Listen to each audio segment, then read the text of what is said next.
This video is for class 9 science, chapter 5, fundamental unit of life.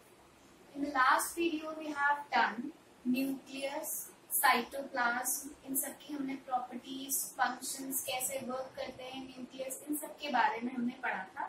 अब cell में उसके अलावा एक और special important चीज होती है, that is cell wall.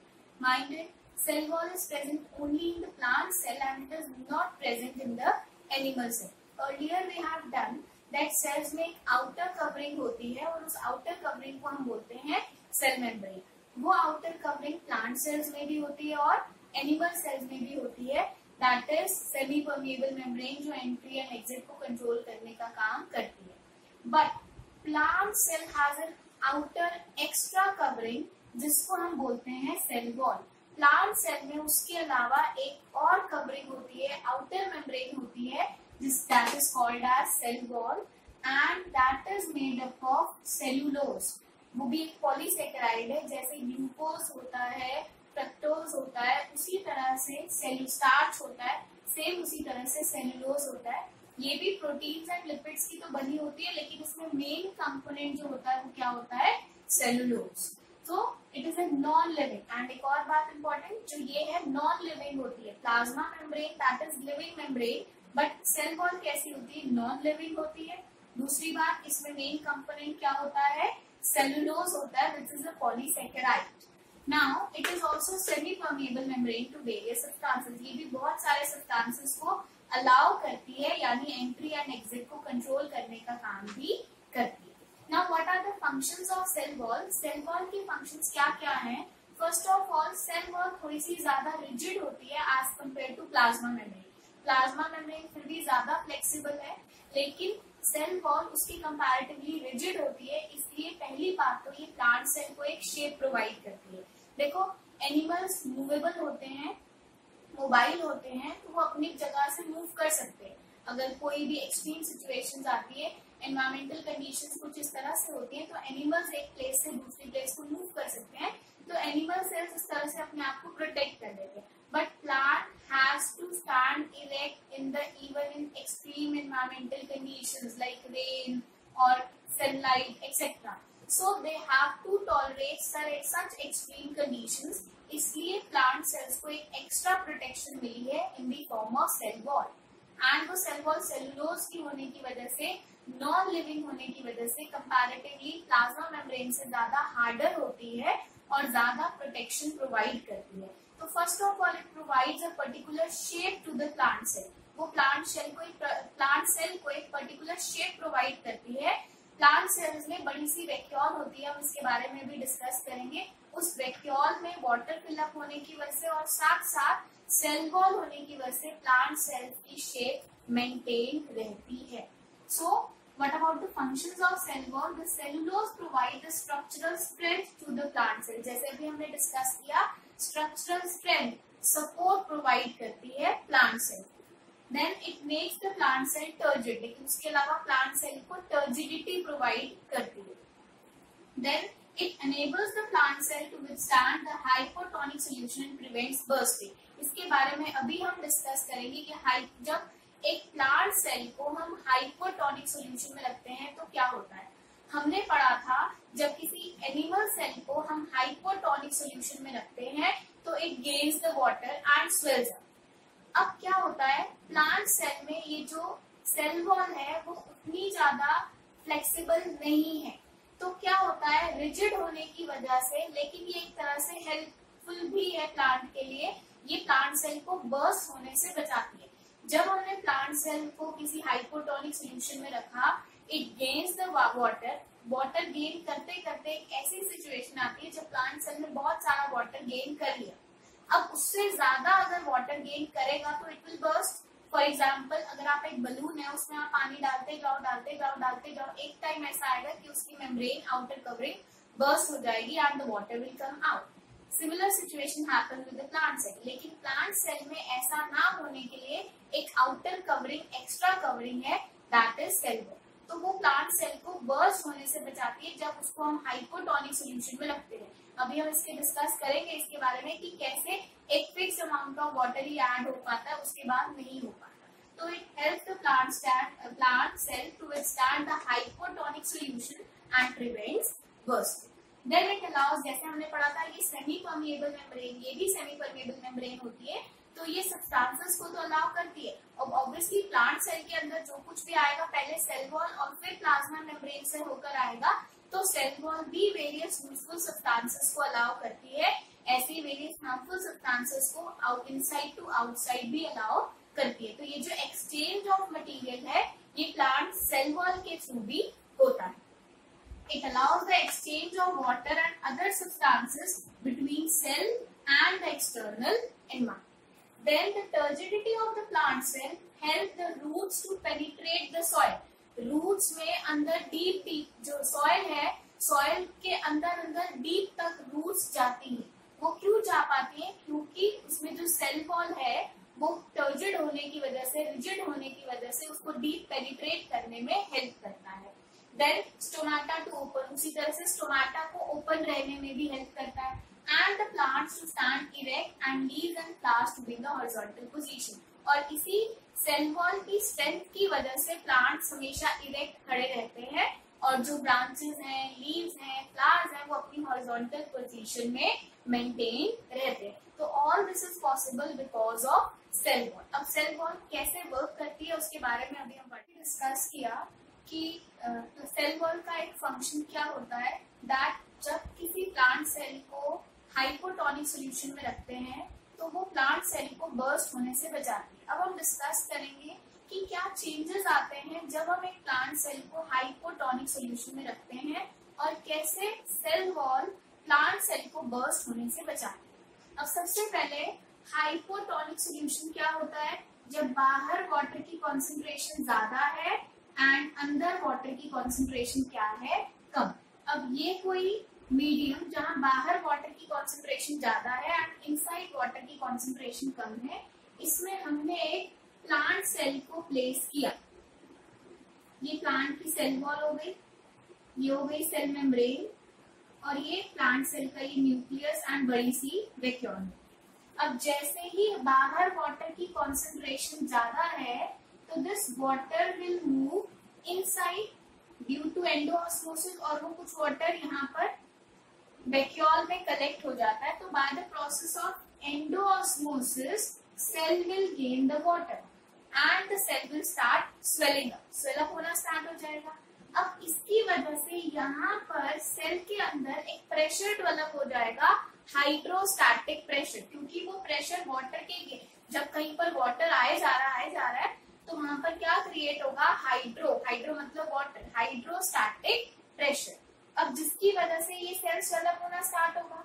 तो ये जो सेल मेम्ब्रेन्स हैं ये स्वेल होते होते एक बाहर की तरफ आउटर डायरेक्शन में एक प्रेशर लगाएंगी, टर्जर प्रेशर, जिस प्रेशर को हम क्या बोलते हैं?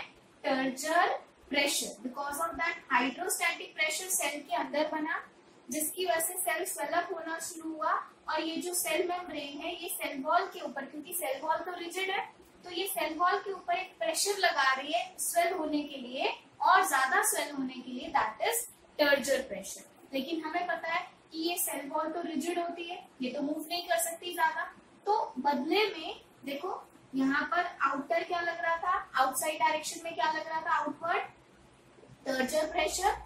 और क्योंकि सेल वॉल भी कम नहीं है, वो भी रिजिड है, तो वो क्या करती है? उल्टा प्लाज्मा मेम्ब्रेन पर ही प्रेशर लगाने लग जाती है, दैट इज वॉल प्रेशर। तो मतलब अंदर से आ रहा है टर्जर प्रेशर और बाहर से इस डायरेक्शन, और बाहर से सेल वॉल इनर डायरेक्शन में इनवर्ड क्या लगा रही है? Wall pressure. तो ये दोनों प्रेशर एक दूसरे को बैलेंस कर देते हैं। उसके बाद फिर एंडोऑस्मोसिस का प्रोसेस स्टॉप हो जाता है ताकि और वाटर गेन ना हो। अगर ये सेल वॉल नहीं होती और प्लांट सेल वाटर गेन करता रहता तो एक टाइम ऐसा आता कि प्लांट सेल बर्स्ट हो जाता, क्योंकि वो इतना प्रेशर टॉलरेट नहीं कर सकती थी प्लाज्मा मेम्ब्रेन। तो क्या हुआ यहाँ पर? हम दोबारा समझते हैं। वाटर गेन करते करते यहाँ पर क्या डेवलप हो गया? हाइड्रोस्टैटिक प्रेशर, जिसकी वजह से ये जो प्लाज्मा मेम्ब्रेन है ये सेल होते होते आगे आ गई, एंड ये सेल वॉल पर क्या लगा रही है? टर्जर प्रेशर। और बदले में सेल वॉल ये आउटर में लगा रही है। टर्जर प्रेशर कहाँ लगता है? आउटवर्ड। एंड जो सेल वॉल है वो फिर इनवर्ट प्रेशर लगाना स्टार्ट कर देती है। कौन सा प्रेशर? Wall pressure. ये तब तक लगता रहता है जब दोनों प्रेशर्स एक दूसरे के इक्वल हो जाते हैं। उस टाइम पर सेल और वाटर गेन करना बंद कर देता है, यानी एंडोऑस्मोसिस का प्रोसेस रुक जाता है। इस तरीके से सेल बर्स्ट होने से बच जाता है। सो द वाटर, यही हमने पूरा लिखा कि सेल किस तरह से बर्स्ट होने से बचता है।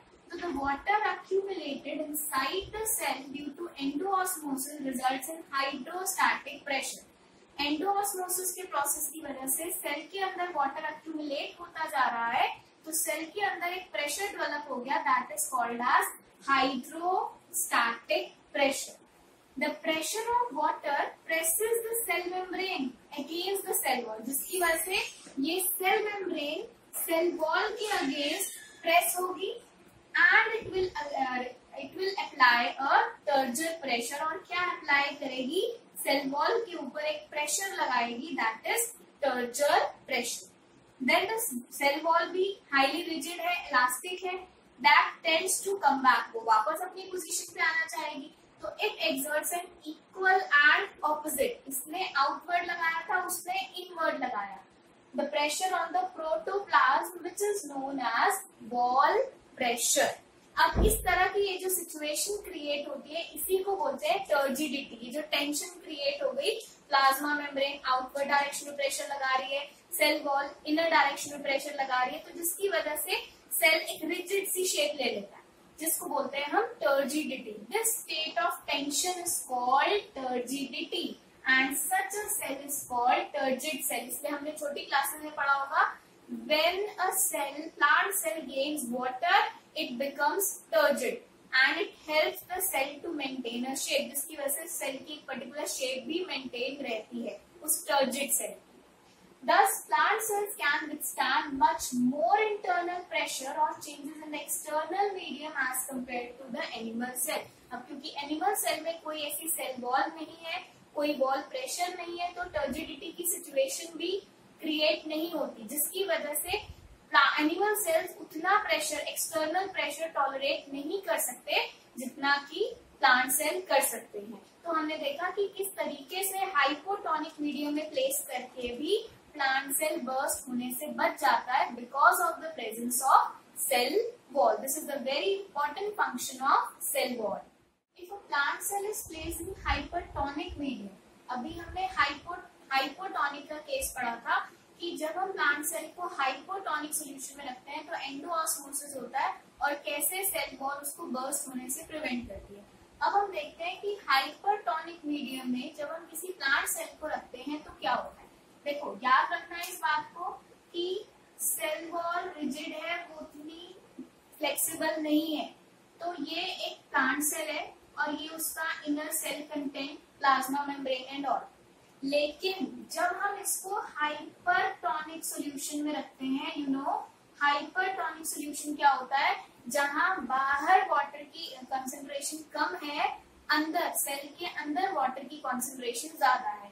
तो ये एक नॉर्मल सेल है, एक नॉर्मल प्लांट सेल में ये सेल वॉल और ये प्लाज्मा मेम्ब्रेन बिल्कुल साथ साथ है। ये वैक्यूल हो गई एंड दिस इज न्यूक्लियस।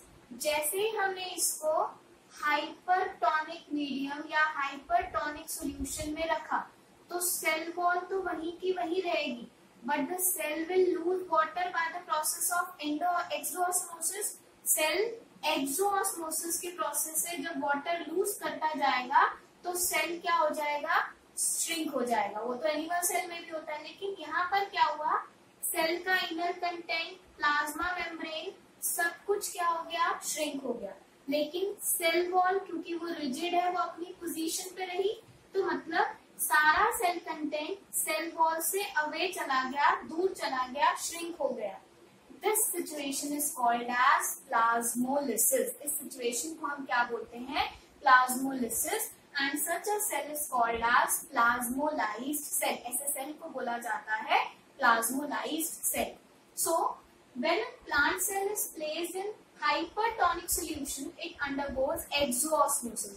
जब हम किसी प्लांट सेल को हाइपरटोनिक सॉल्यूशन में रखेंगे तो it will lose water by the process of exosmosis and क्या होता है उस टाइम पे द सेल कंटेंट श्रिंक्स और contract away from the cell. अब होता एनिमल सेल में भी है, लेकिन एनिमल सेल में सेल वॉल नहीं होती, तो पूरा का पूरा सेल ही श्रिंक होता है, कोई नया प्रोसेस नहीं होता। लेकिन यहाँ पर वो नया प्रोसेस क्यों है, क्योंकि सेल वॉल तो वही की वही है, लेकिन इनर कंटेंट श्रिंक हो गया और इसको हमने टर्म दिया प्लाज्मोलिसिस। तो प्लाज्मोलिसिस क्या होता है, the shrinkage of content of a plant cell along with plasma membrane. Plant cell का कंटेंट साथ साथ plasma membrane, this plasma membrane shrink हो गया away from the cell wall, और सेल वॉल से क्या हो गया, दूर हो गया।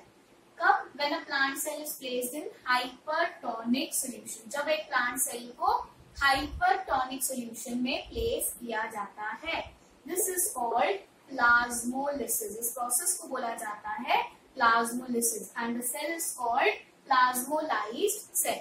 अगर इसी प्लाज्मोलाइज्ड सेल को इमीडिएटली मैं वाटर में रख दूं नॉर्मल, तो फिर से वो वाटर गेन करेगा, फिर से वो अपनी ओरिजिनल पोजीशन में आ जाएगा। इसको बोलते हैं फिर डीप्लाज्मोलाइज्ड सेल। इमीडिएटली अगर एक प्लाज्मोलाइज्ड सेल को मैं वाटर में रख दूं, तो आपको क्या हो गया, hypotonic solution. Now it will gain water by the process of osmosis and it will regain its original shape. फिर दोबारा वो अपनी ओरिजिनल पोजीशन में आ जाएगा।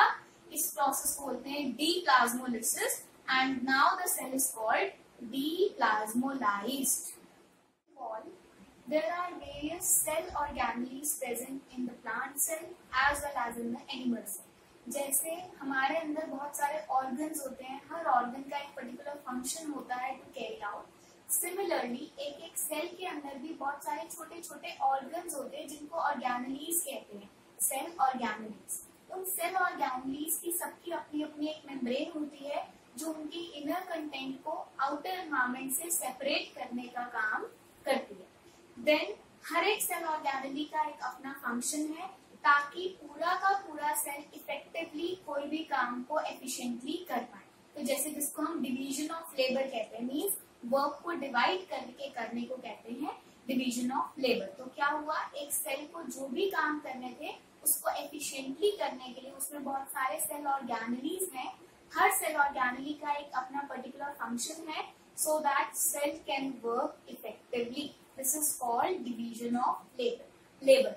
Now there are various cell organelles. सबकी जैसे मैंने बताया membrane bound cell organelles होती हैं ताकि उनका inner content outer environment से separate हो पाए।